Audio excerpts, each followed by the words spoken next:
નમસ્કાર, આપ જોઈ રહ્યા છો સ્પાર્ક ટુડે ન્યૂઝ. સરહદી વિસ્તાર એવા રાધનપુર ખાતે માર્કેટયાર્ડમાં આવતા ખેડૂતોને કોઈ પણ જાતની તકલીફ ન પડે તે માટે માર્કેટયાર્ડ ખાતે રૂપિયા 1.25 કરોડના ખર્ચે ઓફિસ બિલ્ડિંગ તેમજ 7,91,000ના ખર્ચે ખેડૂત આરામગૃહ તેમજ ખેડૂતોનો મહામૂલો મોલ પલળે નહીં તે માટે રૂપિયા 1.62 લાખના ખર્ચે ઓપ્શન શેડનું તેમજ બેન્કિંગ વ્યવહારો માટે ખેડૂતોને અન્ય જગ્યાએ જવું ન પડે તે માટે રાધનપુર માર્કેટ યાર્ડમાં જ બનાસ બેંકની નવી શાખાનું ઉદ્ઘાટન વિધાનસભાના અધ્યક્ષ શંકર ચૌધરી અને કેબિનેટ મંત્રી જીતુ વાઘાણીના હસ્તે રાધનપુર એપીએમસી ખાતે કરવામાં આવ્યું હતું. આ પ્રસંગે વિધાનસભાના અધ્યક્ષ શંકર ચૌધરીએ જણાવ્યું હતું કે ખેડૂતોના હિતમાં કેન્દ્ર અને રાજ્ય સરકાર કામ કરી રહી છે. સાથે સાથે જ સહકાર ક્ષેત્રે પણ સરકાર ખેડૂતો લક્ષી કામ કરી રહી છે. ઓમ શાંતિ. જે રાધનપુર માર્કેટ યાર્ડમાં શેર બનાવવામાં આવ્યો છે એટલે ખેડૂતો એનો માલ અંદર ઉતારે, વરસાદ આવે તો પલળે નહીં, મજૂર હેરાન ના થાય, ગરમીની સિઝન હોય તો પણ શાંતિથી એનો બધો વેપાર અને તોલ થઈ શકે. જે આ ખેડૂતોને મોટી રાહત થાય અને શાંતિથી ઉતારે એમને હોવા માટે બનાવ્યું છે. આરામગૃહ વત્તા બનાસ બેંકનું ઉદ્ઘાટન છે તો પણ ખેડૂતને અને વેપારીને બનાસ બેંક હોય તો બારે પૈસા લેવા માટે જવું ના પડે અને બધું છે એ બહુ સારામાં સારી સગવડ થઈ છે. શેડ વગર જે તકલીફ પડતી હતી, બારે માલ હોય અને વરસાદ ચાલુ થઈ જાય તો માલ ખૂબ બગડી જાય, ખેડૂતનોય બગડે અને લેનારનોય બગડે અને મોટા નુકસાન થતા હતા. એના માટે થઈને શેડ બનાવ્યો છે. બેંકના નવા મકાનનું ઉદ્ઘાટન,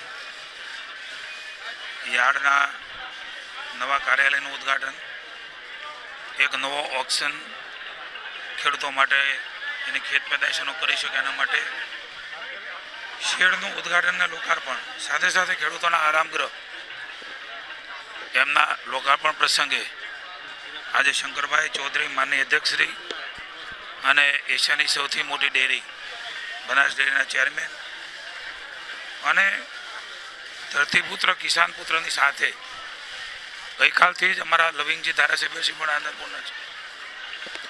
સમગ્ર વિસ્તારમાં ફરી રહ્યો છે. માની મોદી સાહેબને આભારી સમગ્ર ઉત્તર ગુજરાતની ધરતી એ સુજલામ સુફલામ માં નર્મદાના નીર એ ફળફળ વહેતા થયા છે ત્યારે એ નવપલ્લવિત ધરતી બની છે. અહીંયા અલગ અલગ પ્રકારે બાગાયત ક્ષેત્ર હોય, અલગ ખેત પેદાશ હોય, આંબા અને ખારકનું પણ ખૂબ મોટા પ્રમાણમાં વાવેતર અહીંના ખેડૂતો એ કરી રહ્યા છે. રાજ્ય સરકારનો લાભ પણ મળી રહ્યો છે. માની ભૂપેન્દ્રભાઈના નેતૃત્વની અંદર અમારા વિભાગ દ્વારા પણ અનેકવિધ યોજનાઓ સહકારી ક્ષેત્રની, કૃષિ વિભાગની, પશુપાલનની, આ બધાનો લાભ એ ખેડૂતને મળે એમના માટે પણ વ્યવસ્થા સરકારે કરી છે. ખાસ કરીને ફેન્સિંગમાં 2 હેક્ટરની બદલે 1 હેક્ટરની મર્યાદા, 200 રૂપિયાના બદલે 300 રૂપિયા રનિંગ મીટરે. પોતાની વાડીની અંદર કોઈ શેડ બનાવવો હોય તો 300 ફૂટમાં 1 લાખ મળતા હતા, હવે 600 ફૂટમાં 2 લાખ મળશે. સ્પ્રિંકલર માટે, ડિરિગેશન માટે તમામ પ્રકારે અલગ અલગ સુવિધાનો લાભ અલગ અલગ વિભાગોનો મળી રહ્યો છે. ત્યારે મને આનંદ છે કે પ્રાકૃતિક ખેતી તરફ પણ માની મોદી સાહેબ, માની ભૂપેન્દ્રભાઈ મુખ્યમંત્રી શ્રી અને મહામહિમ રાજ્યપાલ આદરણીય શંકરભાઈ સમગ્ર પ્રાકૃતિક ખેતી એ પોતાની વાડીમાં કરી રહ્યા છે. વાડીમાં ખાટલામાં અમે બંને ઉપર આકાશને નીચે ધરતી. મારે અભિનંદન આપવા પડે રાજ્ય સરકાર, માન્ય મુખ્યમંત્રી શ્રી ભૂપેન્દ્રભાઈ પટેલ અને માન્ય મંત્રી શ્રી કૃષિ મંત્રી જીતુભાઈ વાઘાણીજીને બંનેને કે એમણે માઇક્રો ઇરિગેશન માટે સબસિડીની અંદર ડ્રીપ અને સ્પ્રિંકલરમાં ખૂબ મોટો વધારો કરવાનો નિર્ણય કર્યો. ખાસ કરીને જ્યાં પાણીની અછત છે એ વિસ્તાર માટે આશીર્વાદરૂપ સાબિત થશે. અને બીજું, જમીનનો ક્ષાર જે ઉપર આવે છે ઇરિગેશનને કારણે એ પણ આ ડ્રીપના કારણે કરીને બહુ સારું થશે. ખર્ચમાં પણ, નિંદામણ જેવા ખર્ચમાં પણ ઘટાડો થશે અને આ કામ એક અભિનંદનીય કામ છે. ખેડૂતો માટે ખૂબ ઉપયોગી કામ છે.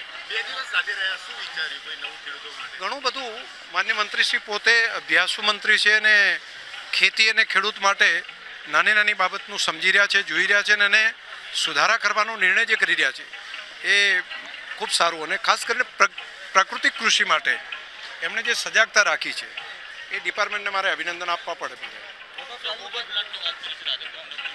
રાધનપુરની અંદર પણ એક નવો ગોબર ગેસનો પ્લાન્ટ એ બનાવવાનો નિર્ણય બનાસ ડેરીએ કર્યો છે.